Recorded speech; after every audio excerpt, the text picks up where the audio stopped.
So just out of curiosity, I have my phone on, but people can still hear me. So I think that might be happen. Well, I don't know. I see phone up, so I'll just go with that. So here we are. It's 10 o'clock on a Monday morning, a rather unusual time to be having a board meeting. But as we know, this is an extension and just finalizing the meeting that we were having last Thursday, July 16th. And basically all we're going to do today is do board member committee and liaison reports.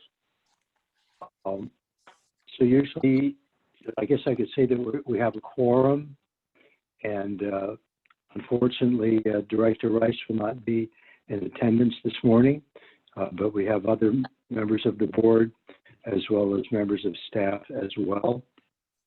And we have a number of attendees, so thank you for participating as well. I guess I can mention who those are. And we have, well, I guess I'm one of those attendees. That's funny. Christine Heinrich, Karen Dean, and Stephen Allen are attending as well, so thank you so much. Normally, we wouldn't necessarily do a Pledge of Allegiance or anything else, but I thought as a result of the passing of Congressman, social and civil rights activist, and just great human being, John Lewis, because of his passing this past Friday, I thought I would read 3 quotes of his that I feel would be reminders to us as to how to live our lives in these very unsettled and troubled and challenging times. And so this is one that I slightly edited, and then 2 brief ones after that. So the first one is, you are a light. You are the light. Never let anyone, any person, or any force dampen, dim, or diminish your light. Steady the path of others to make your way easier and more abundant. Lean toward the whispers of your own heart. Discover the universal truth and follow its dictates. When it is your time, don't be afraid to stand up, speak out, and speak out against injustice. And if you follow your truth down the road to peace and the affirmation of love, if you shine like a beacon for all to see, then the poetry of all the great dreamers and philosophers is yours to manifest in a nation, a world community, and a beloved community that is finally at peace with itself. Here are 2 other quotes. Nothing can stop the power of a committed and determined people to make a difference in society. Why? Because human beings are the most dynamic link to the divine on the planet. And then finally, get in good trouble, necessary trouble, and help redeem the soul of America. And there's a documentary out available right now called John Lewis, Good Trouble. So I thought it was worth reading those words. There are many other quotes that you can find online, obviously, but I just wanted to acknowledge the tremendous contribution that Congressman Lewis made during his life, first as an activist and then as a congressman for almost 40 years. So let's now move forward to board member committee and liaison reports. And I hope nobody minds, but I'm going to do my president's report last. So I hope that doesn't make anyone feel uncomfortable. Vice President Steidel, if you don't mind, if you could give your finance committee report, please. Thank you, President Farmer. I don't have a great deal to provide at this point. The Finance Committee, of course, had reviewed the preliminary budget and had passed recommendation to the board previously.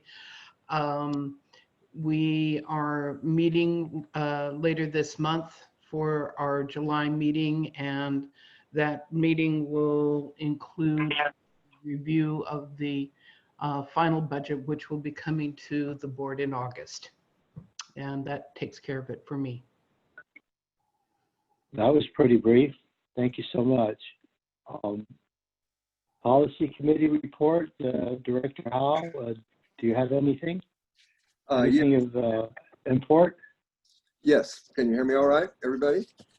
Okay, this is short, just to let you know what's, pardon me here, what's up. We have 2 items coming up to the board for your review, and hopefully you will pass it. One has to do with modifications to our municipal code regarding transfer of development credits to lots there was some omitted verbiage in the original code, which according to our committee, we felt needed to be additional words added to accomplish the intent, the stated intent of the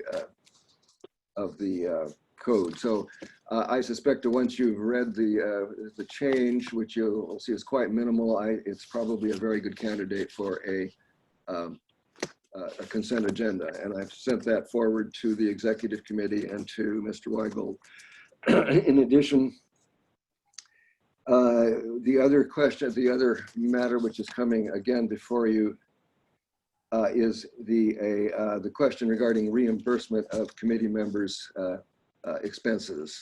And again, this is a very short piece of, it's a short paragraph. Again, probably good for some consent agenda. And again, I have passed that to the executive committee. Actually, the change to the municipal code may require more than a consent agenda. I just suddenly realized because Mr. Carmel, I think when we're changing our code, we have to do a great deal more than just pass a motion. That's probably, yeah.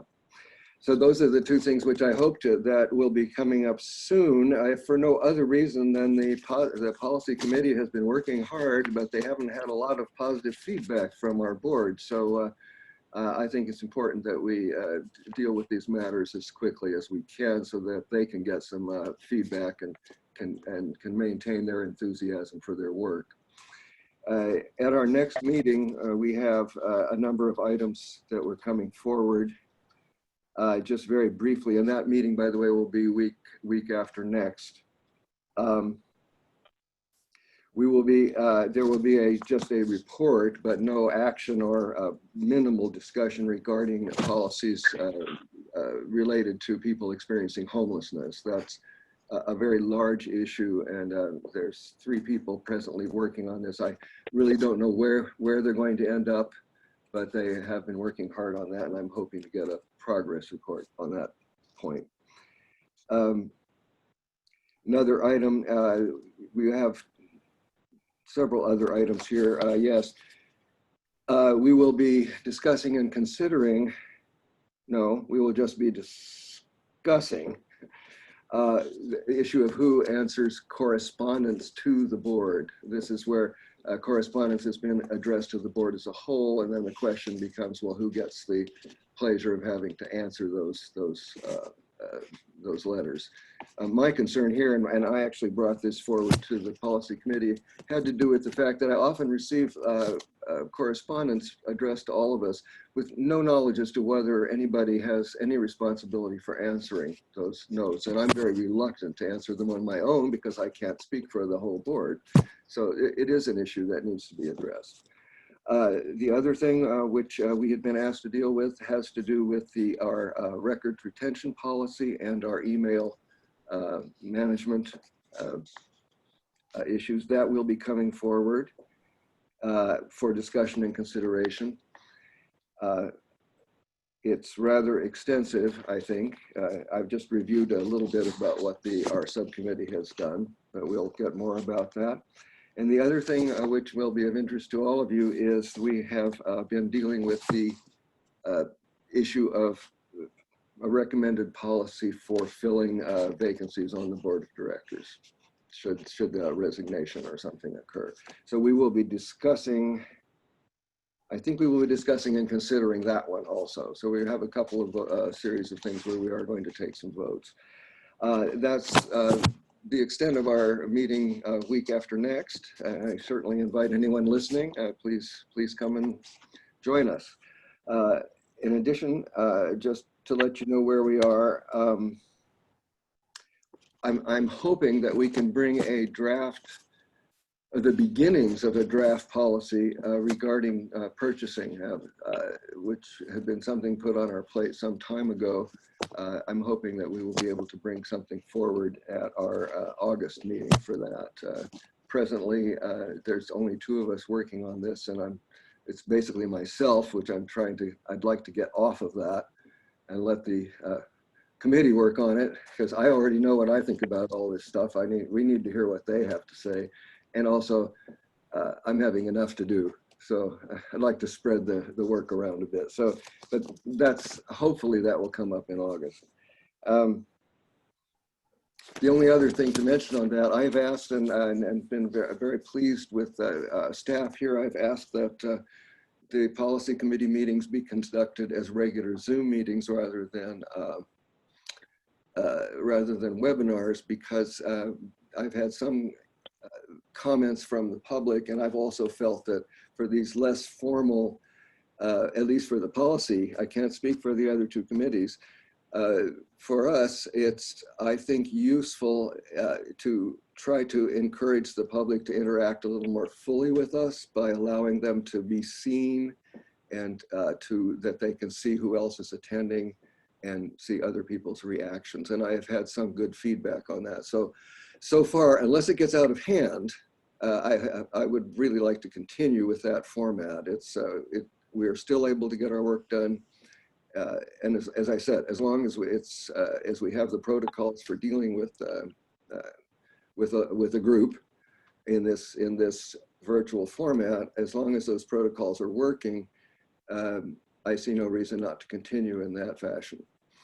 And so that's my report, and I look forward to, for fellow directors, feel free to sit in the audience and not say anything.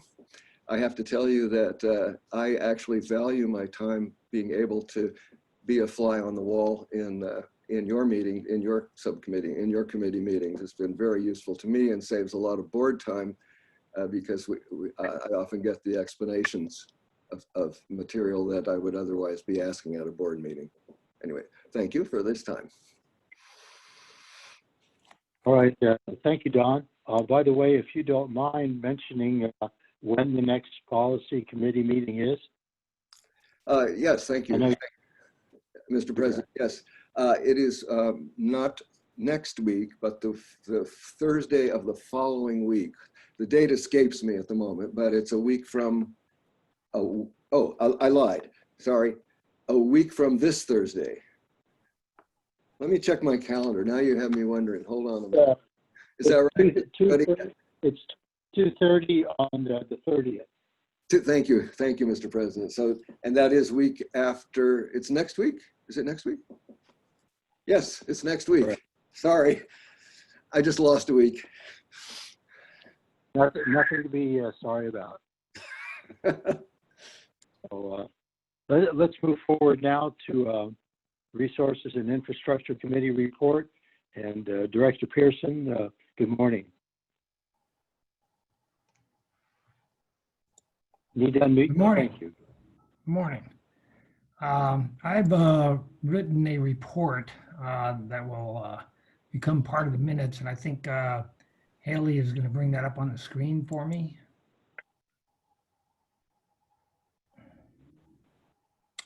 So that you can all read along with me.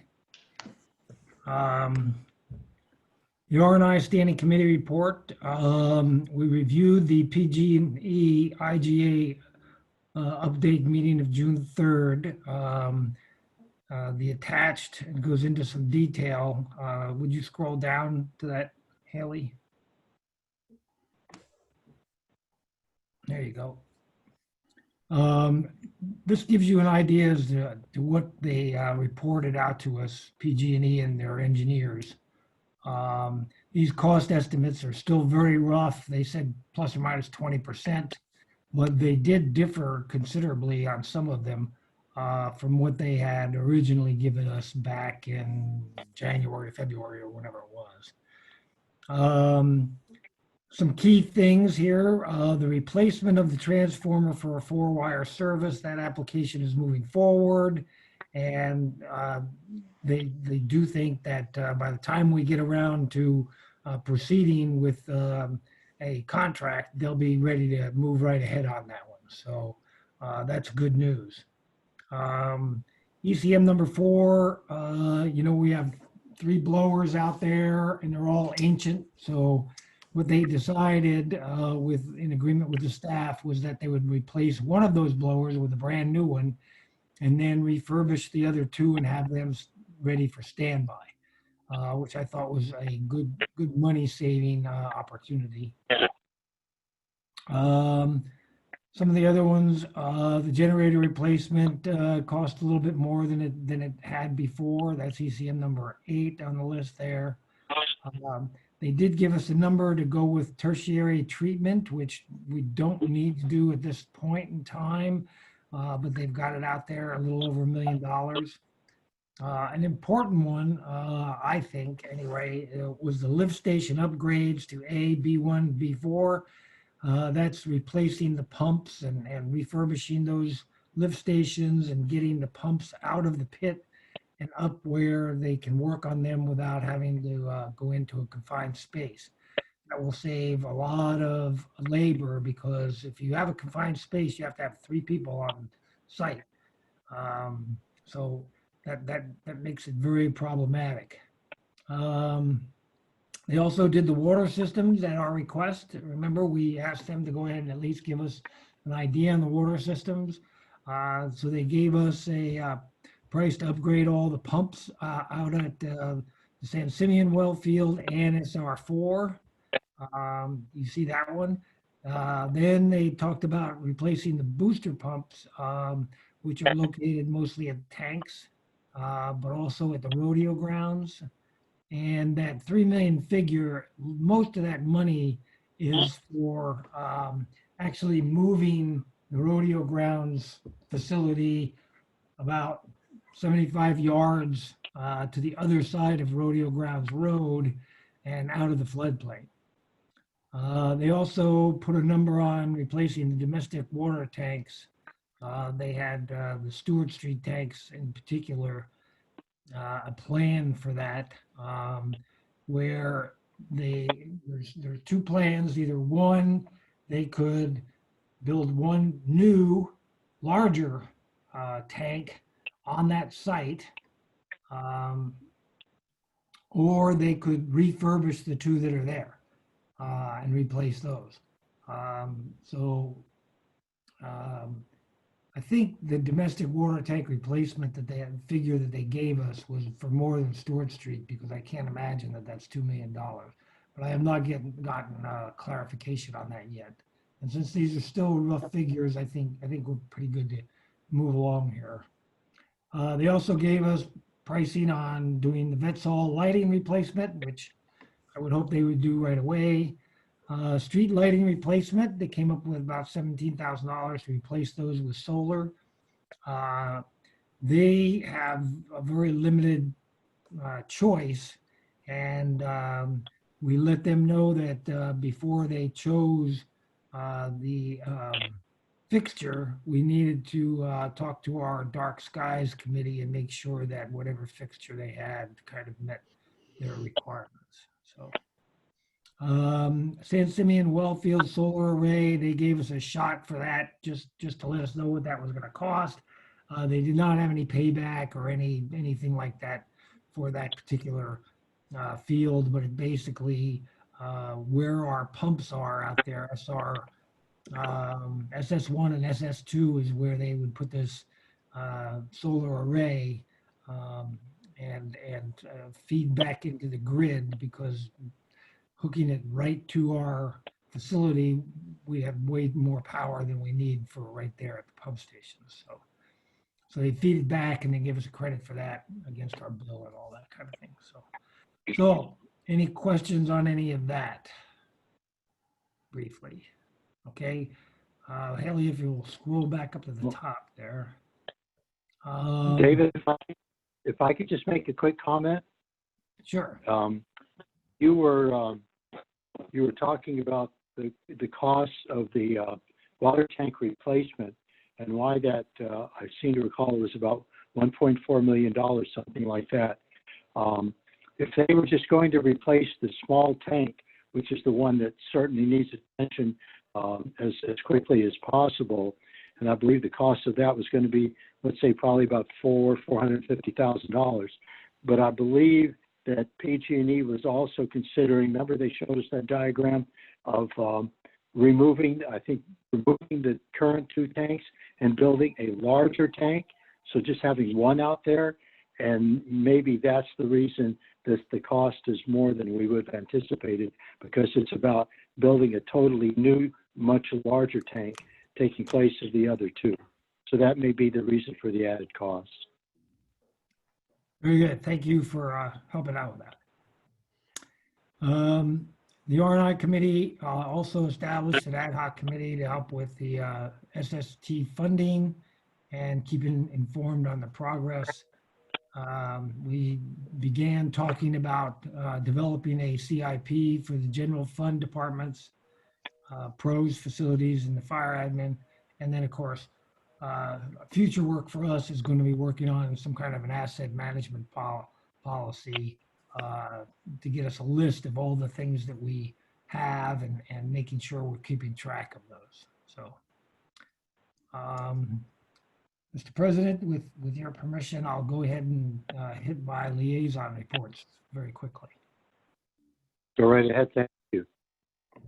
All right, the Fire Safe Focus Group got a presentation on fire insurance, which was really very, very informative. There was an insurance agent who's been in business up in the Tascadero for close to 30 years, who attended the meeting and gave us a great report on what we could expect and what was going on with insurance, and in particular fire insurance in the Cambria area. We're going to have a wildfire preparedness day, October 10th, if we can do so with the COVID restrictions that will be in place by that time. We plan on having some of it inside the Vets Hall, but spread apart, and some of it outside. Sweeping the broom efforts in Cambria continue. If you notice piles around and that kind of thing, those are French broom that has been plucked out of the ground and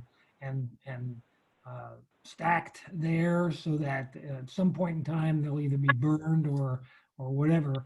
You're not supposed to take those away because they spread the seeds if you do that. So, but those efforts are continuing.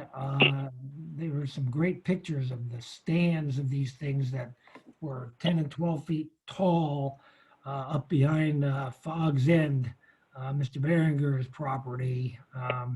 They cleaned all that out, and then they cleaned all the way around by Covell Ranch and that kind of thing. There was a lot of it up in there.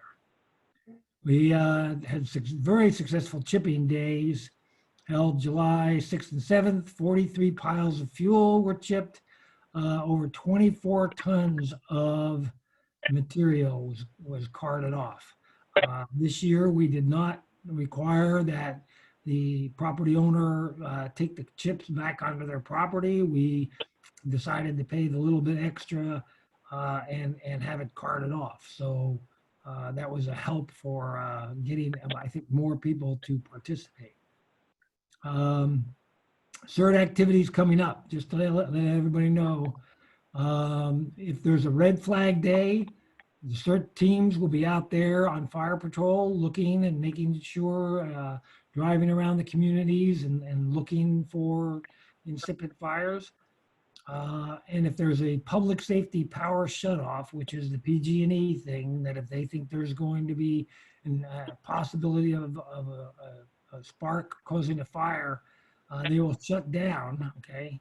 And if they do shut down, the CERT team, once again, will be going around town looking for people to help out, et cetera, et cetera. It's interesting that the Presbyterian Church up by Burton up there is now signed a contract with PG&E to be a center, power center, so that people can go there and recharge things, and they'll have generators, et cetera, at that point. Evacuation, we continue working on the evacuation plan. PG&E grant for fuel reduction in the Tin City area. We were able to get a grant. Chief Hollingsworth and the Fire Safe Council applied for a FEMA grant to clean up the area between Tin City and the middle school. Okay, it's basically right there along as you come down the hill on Burton. Okay, off there to the right, there's a lot of dead trees in there and a lot of invasive plants. And we applied for a grant with FEMA. Well, they didn't have enough money, so they had us kind of waiting. So meanwhile, a PG&E grant opportunity came up, so we applied for that, and we were successful. So in the next 3 or 4 months, they will be going in there and they will be taking out all of the dead trees and dying trees, and they'll be cleaning that area out of invasive plants and that kind of thing. So that'll be a real good thing. PG&E gave us that grant because apparently in the last 10 years, there have been 2 or 3 fires in that area caused by their equipment.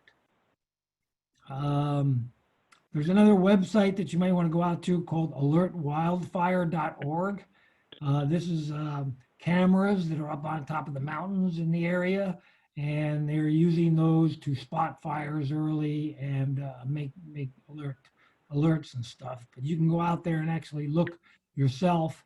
You can't pan the cameras as they can, but you can look and see. And there is a camera up on top of Rocky Butte now, so very interesting to go out there and take a look at that. The NCAC meetings, there's been 2 of them since our last report. Supervisor Gibson was basically talking about 3 different things on those 2 meetings. One was all the budget cuts that they had to look at and when they passed their preliminary budget because of the lack of sales tax, etc. He's really concerned about more homeless due to COVID-19 and what we're going to be able to do to help those people out. And last thing was he was very happy that the People's Self-Help Housing was approved by the Coastal Commission.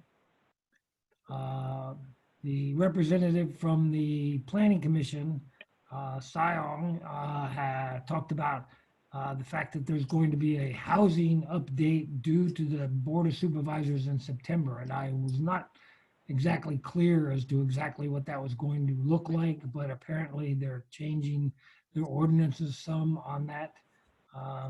So that's where they're going to be. Last things here, FFRP did a little presentation on a wind farm that is being planned off our coast. It'll only be about 15 to 20 miles away, and so you'll be able to see it. And they're looking at closing off parts of Main Street, probably just the parking areas in front of the restaurants.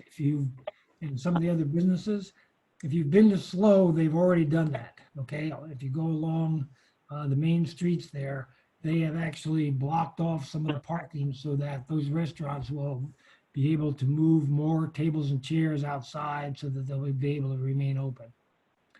So they're looking at doing that in parts of Main Street here in Cambria to help out our restaurants.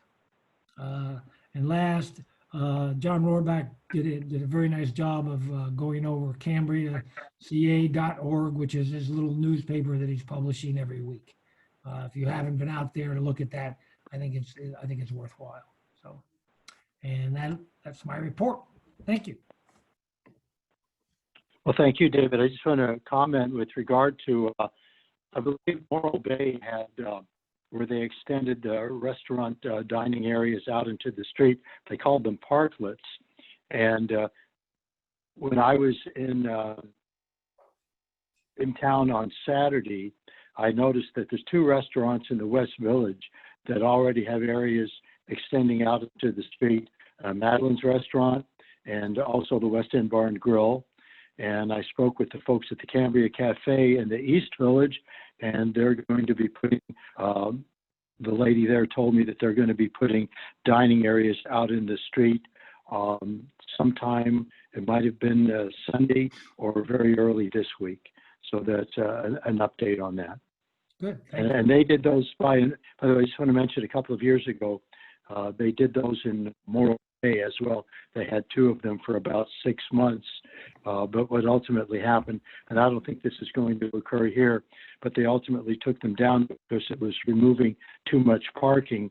But the thing is, down there, in Morro Bay, they have parallel parking, where here we have diagonal parking. So I don't think it's having quite as much of an effect. So I just wanted to mention that. Thank you. Mr. President? David, sorry, Director Howell. Just very briefly, since Director Pearson mentioned the Cambria CA online newspaper, I just reviewed it yesterday, and I wanted to mention that I thought the President's, your article in there, Mr. President, was very good and is certainly worth others reading. And I just wanted to, it was an opportunity for me to mention that at this point. It was a good job.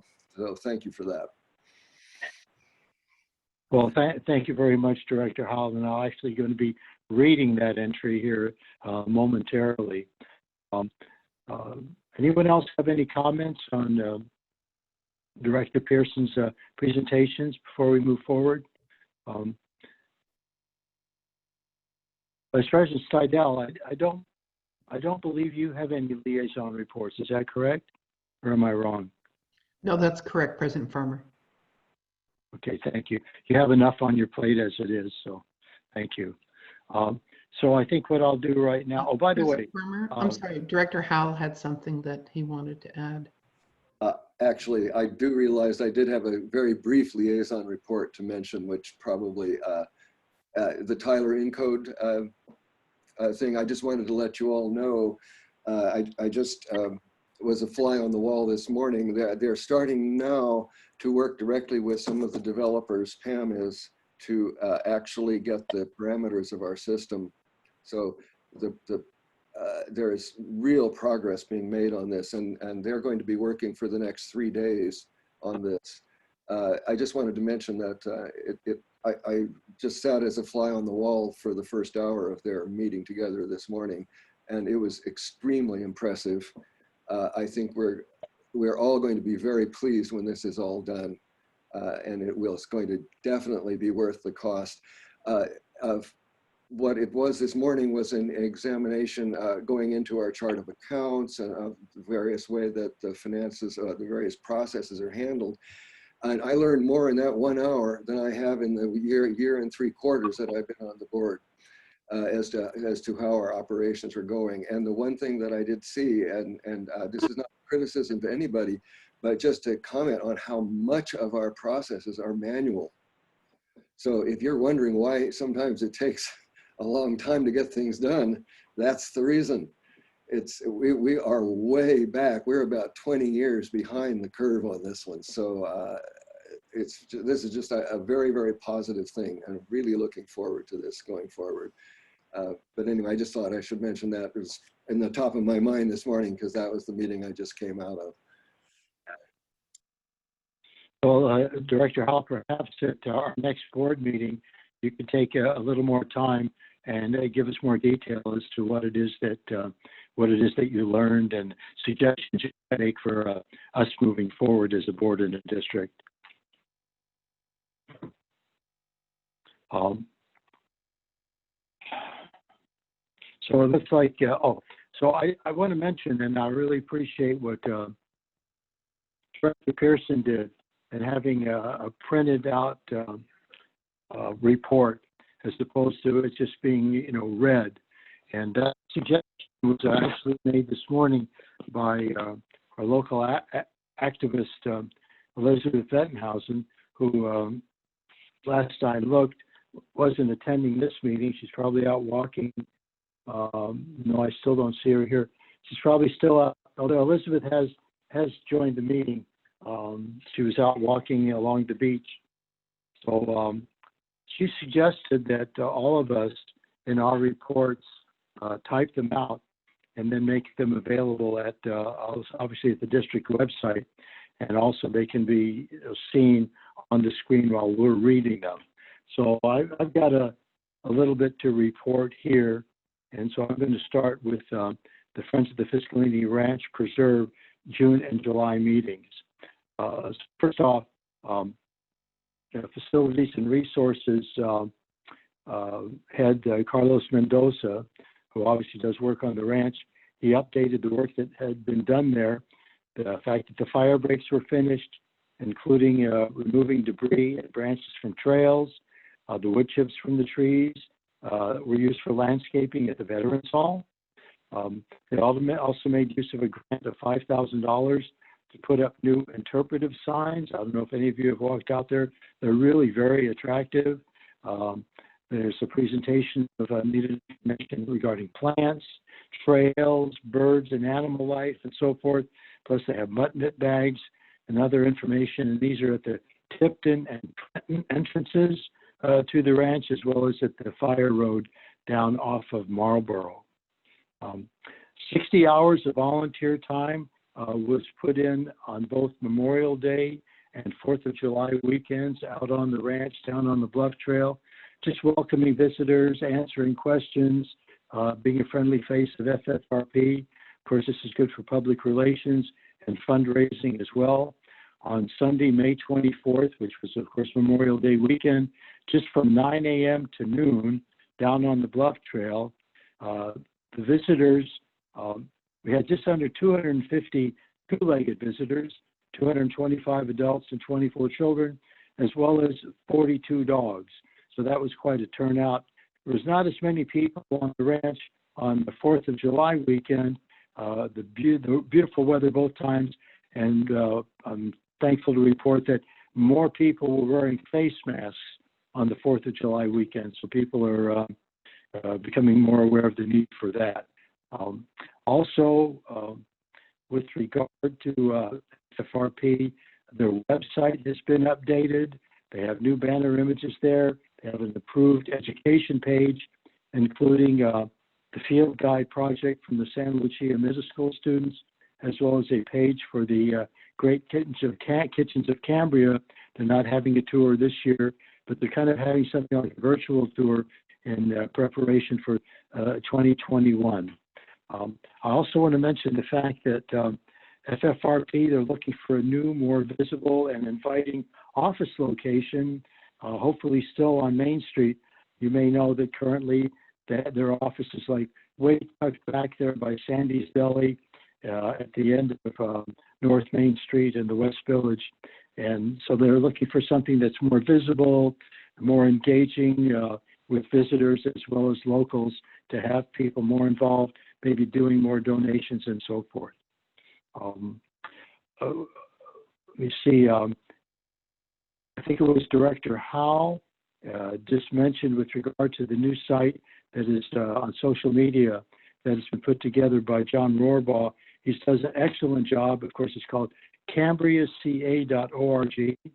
The Executive Director, Kitty Connolly from FFRP, she's established a column there titled Connecting with Nature on the Fiscalini Ranch Preserve.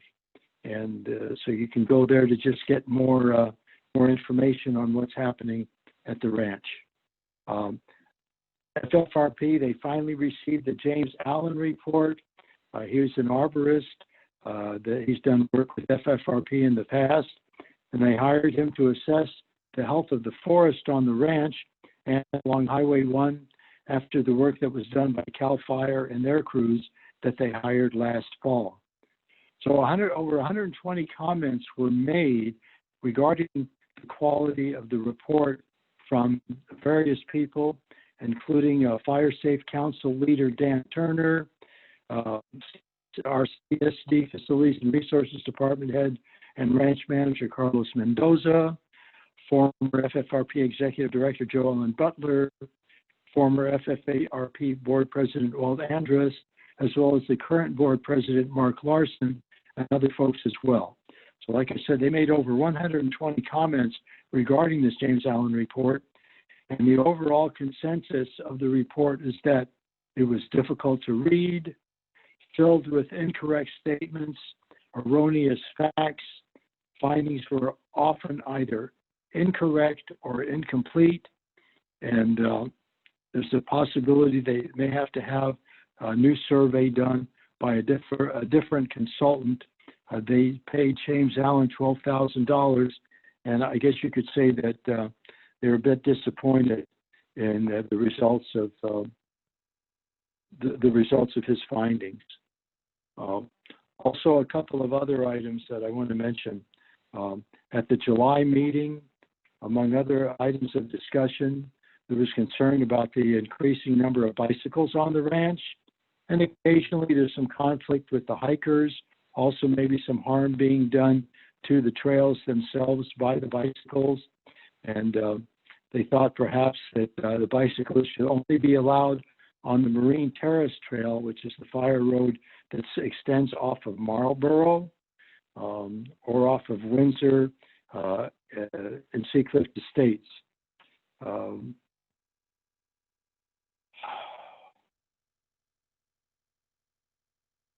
Also, and I meant to mention this after the findings with regard to the James Allen report, there was a 45-minute discussion at the July meeting, July 9th meeting, regarding perhaps having a community meeting in late July or early August, most likely early August, since we're in late July, so to speak, already.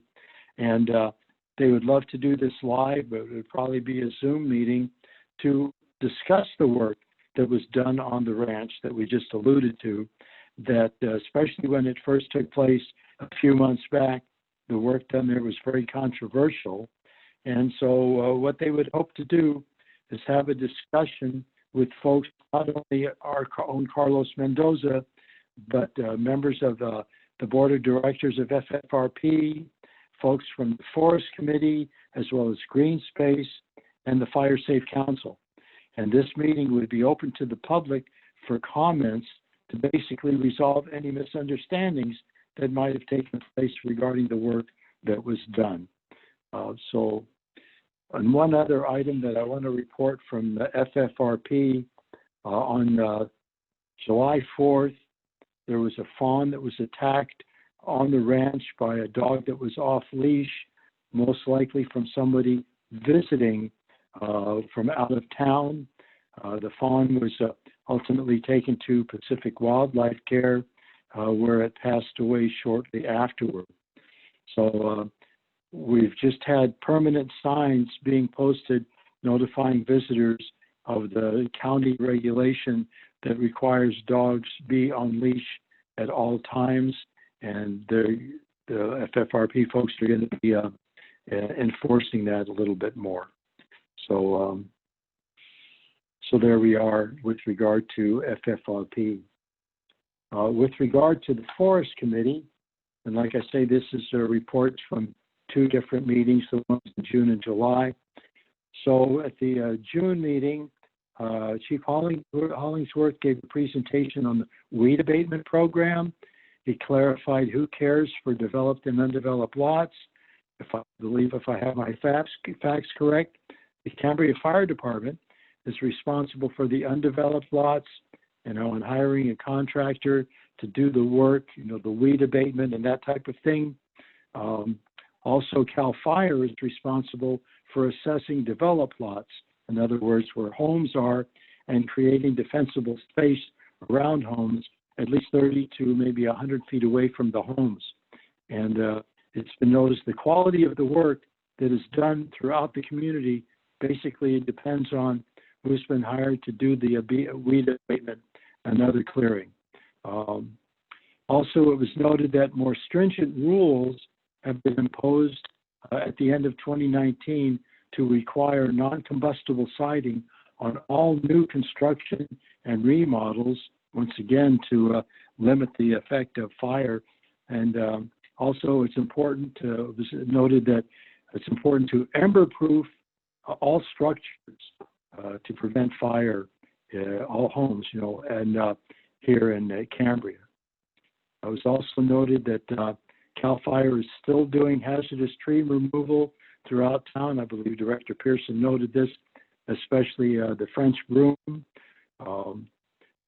Also, let me see here. There was also concern voiced regarding approval of the People's Self-Help Housing project on the Schoolhouse Lane that was approved by the Postal Commission. So concern is still being voiced about the availability of water for that project, as well as how this large development, which is roughly 33 units, and who knows how many vehicles or people living there, how this would affect the vegetation and the wildlife habitat nearby. With regard to the July meeting of the Forest Committee, they had Cal State Humboldt Forestry graduate Joaquin Quintana attend, and he's doing postgraduate work to become a registered professional forester. And he noted that there's three universities in the state. One can become a registered professional forester up in Humboldt, as well as Berkeley, and here in Cal Poly. He discussed the availability of grant funding regarding reforestry projects, and that Cal Fire themselves have many registered professional foresters, including here in our area, and Alan Peters. So there was a discussion of forest manager here in Cambria, especially on the Fiscalini Ranch. FFRP Executive Director Kitty Connolly suggested contacting Cal Poly professors and perhaps having graduate students doing some assessment of our local forest, perhaps a project for studying the understory that was removed and how it's coming back, especially on the Fiscalini Ranch, or connecting with environmental science majors to do projects. It was also suggested that the Forest Committee contact Sarah Bisping. She was formerly of this area, I believe, at University of California, Santa Barbara. She's now a professor at University of Nevada at Reno. She has spoken before at Forest Committee meetings, and maybe having her graduate students be involved in the Cambria forestry projects. And finally, the Forest Committee is in need of a new director on their committee. And if you're interested, you might consider attending the next Forest Committee meeting, which is on Wednesday, August the 12th at 6:30 in the evening. With regard to my president's report, and Director Howell alluded to that, I'll go ahead and read the entire one. I imagine that just about everybody that is in attendance, whether it be participants or attendees, already knows this information, but I just thought you'd know what's been posted on the district website, as well as on CambriaCA.org. So first off, I just want to mention, concerns, the major concern of here in Cambria. There's two of them. Of course, fire is one, but the availability and the escape route in case the fire is one, but the availability of water, especially having a dependable source of water in the summer months and moving into the fall season, is very important. So, of course, we had the meeting on June 25th regarding the coastal development permit for our water facility on San Simeon Creek Road. Of course, this facility is owned by various names: the Emergency Water Supply Project, or the EWS, the Advanced Water Treatment Project, or AWTP, and the more familiar Sustainable Water Facility, or SWF. So at the meeting we had on June 25th, over 40 people were in attendance at the online Zoom meeting, the largest turnout that we've had at a district board meeting in many months. There were over 36 public comments were read, either emails submitted or members of the public communicating verbally themselves at this meeting. Most people expressed support for the facility, feeling that the plant would provide water security, especially in drought years. Other folks that spoke were favorable that growth, meaning more houses being built, would finally take place once the facility was approved for operation. Folks that spoke out in opposition to the plant, perhaps maybe just being used in serious drought emergency, which is what the plant was, the facility was originally committed for or permitted for, Their concerns were based as on environmental concerns as others, as well as the cost of the plant. The coastal development permit has now moved forward to the county planning department for their consideration and possible approval. They may be making some adjustments to what we submitted to them. And at some point in the near future, perhaps 2 or 3 months down the road, this application is going to return to the CSD Board of Directors for further discussion. And then it will move back to the Planning Commission, and then the Board of Directors, and ultimately the Coastal Commission.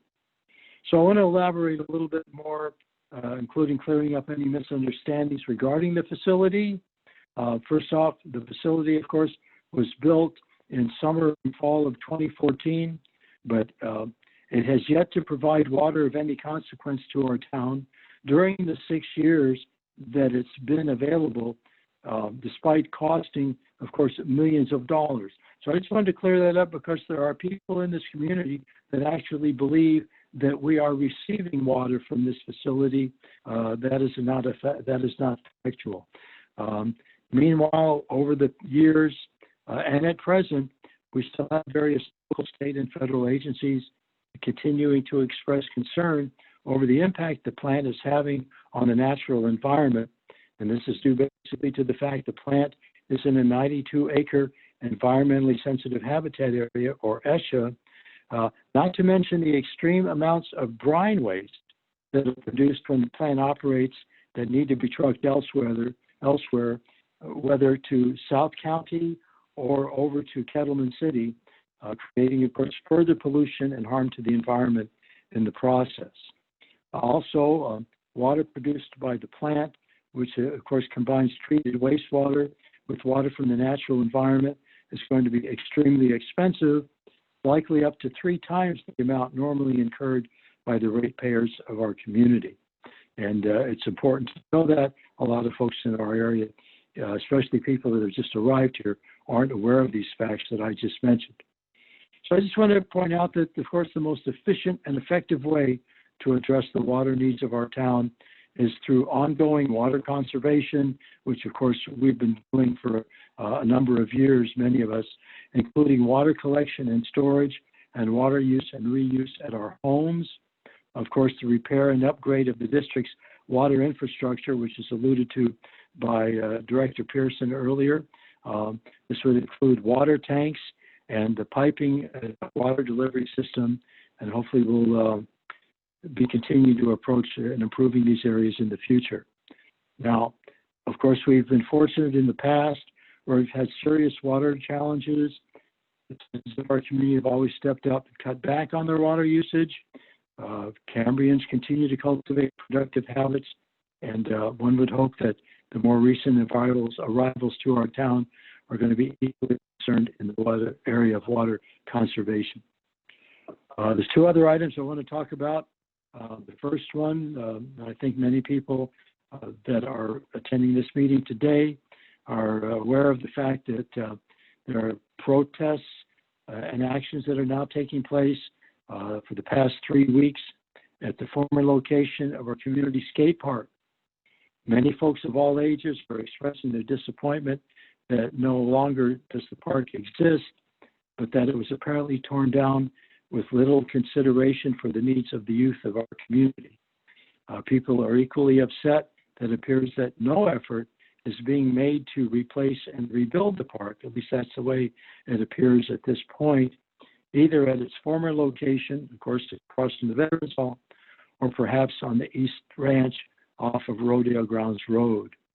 So I just want to mention that it was because of the deterioration of the park and therefore the potential danger of those using it, mainly the youth of our town as well as young people visiting from elsewhere, that the skate park was removed.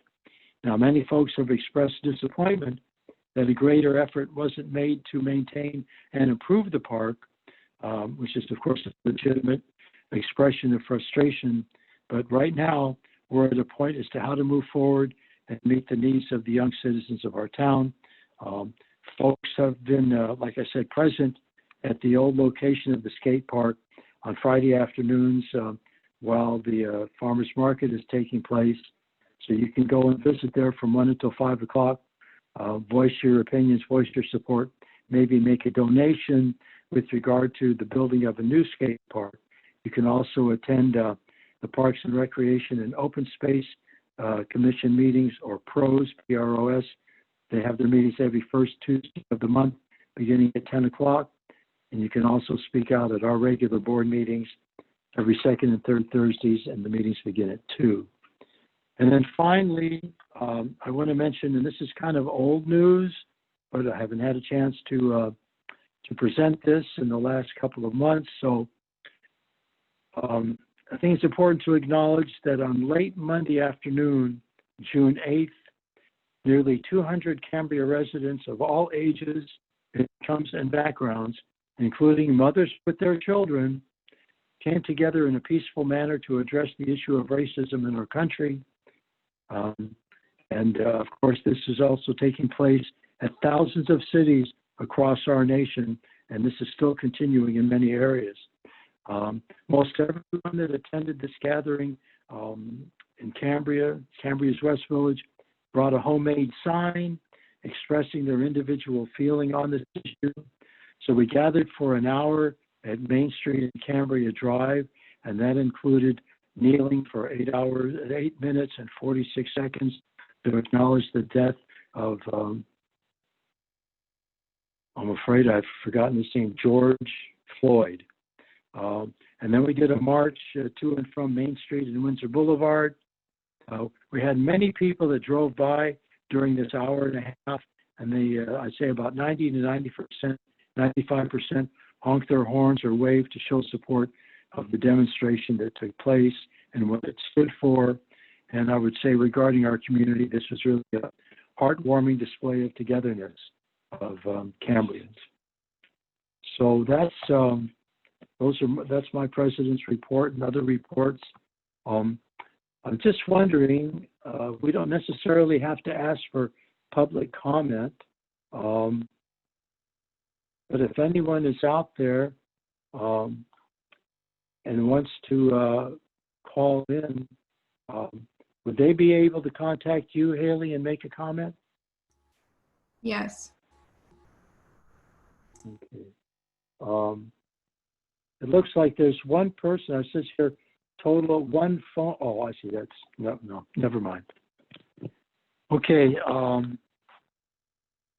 So future agenda items, since we didn't get that far either at our meeting on July 16th, does anyone on the board or General Manager Weigold, anyone have any comments with regard to future agenda items? Yes, I do. I do. Yes, Director Pearson? I think we do need to have a discussion about skate park and other athletic and recreational opportunities in our community. I think we need to move this forward even more quickly, maybe than PROS is able to do so. And we need to discuss how or would the CCSD be willing to help fund these efforts, and how we would go about doing that.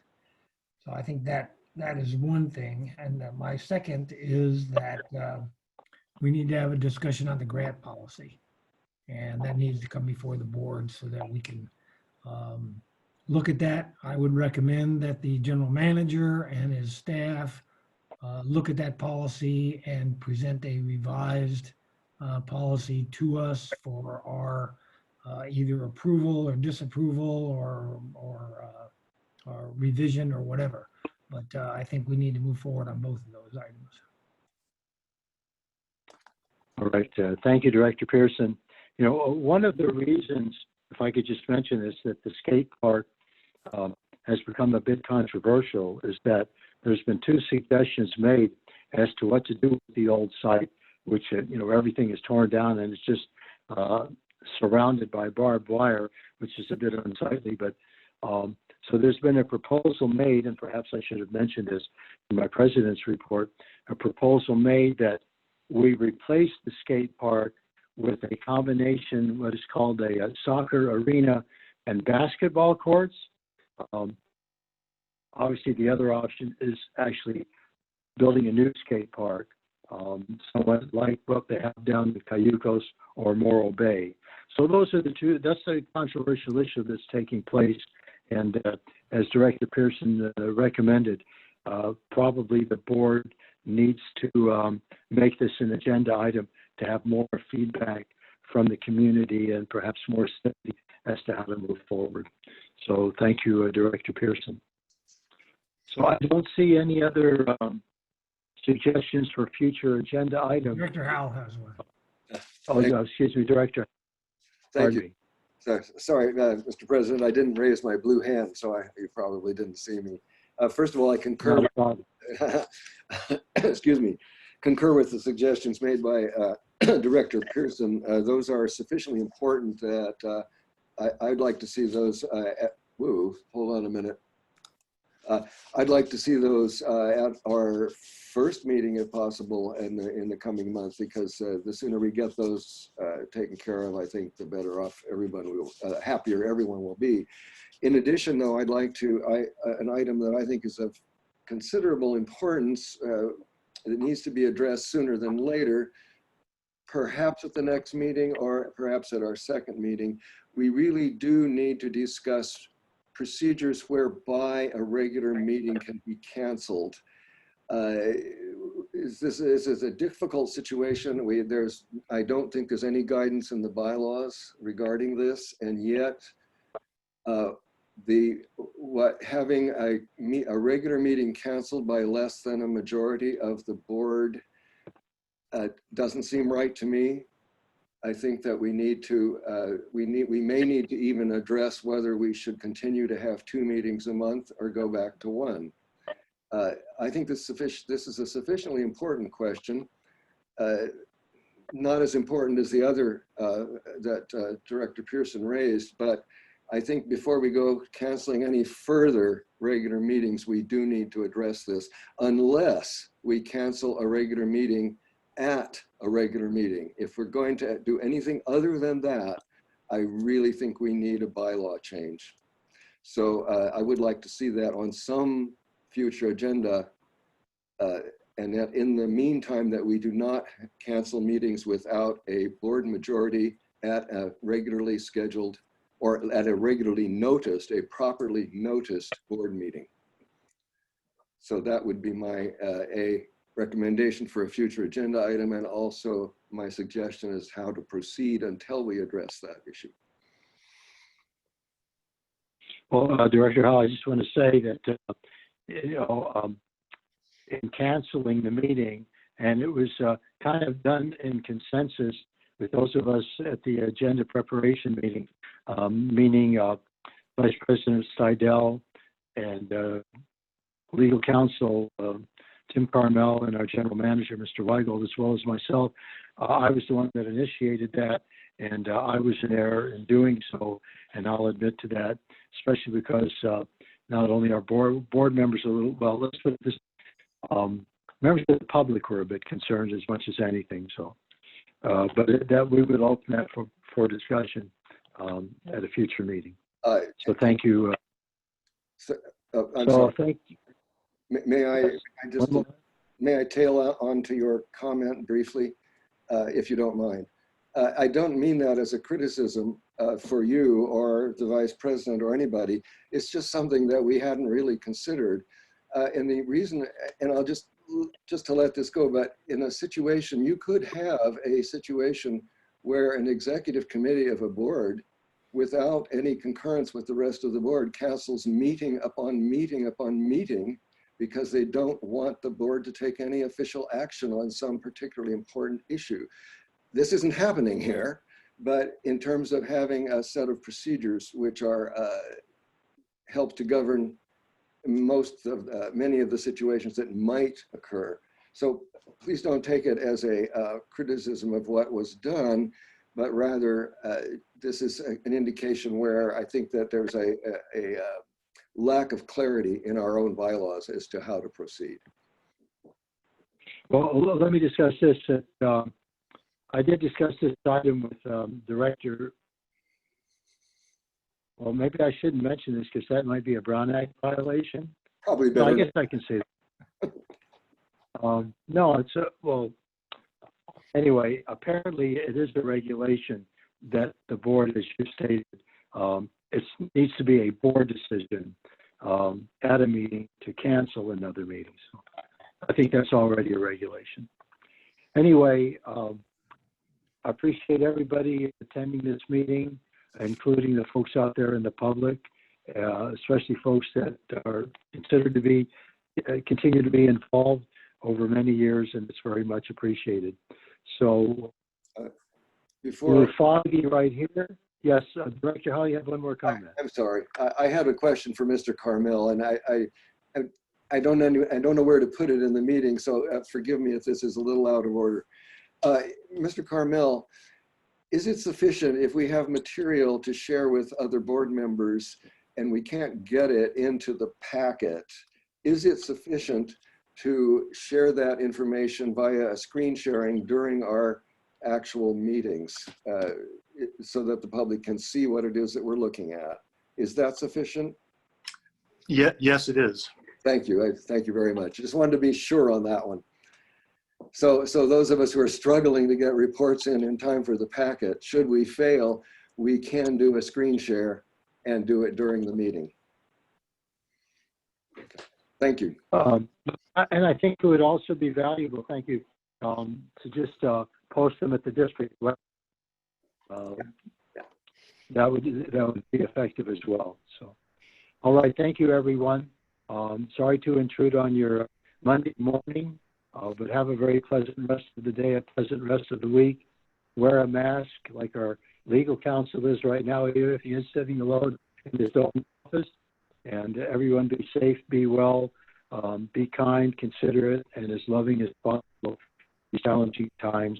And we'll see you at the next regular board meeting, of which the date escapes me, but it's the second Thursday in August at 2 in the afternoon. So many blessings. Have a pleasant day. Bye-bye. Thank you.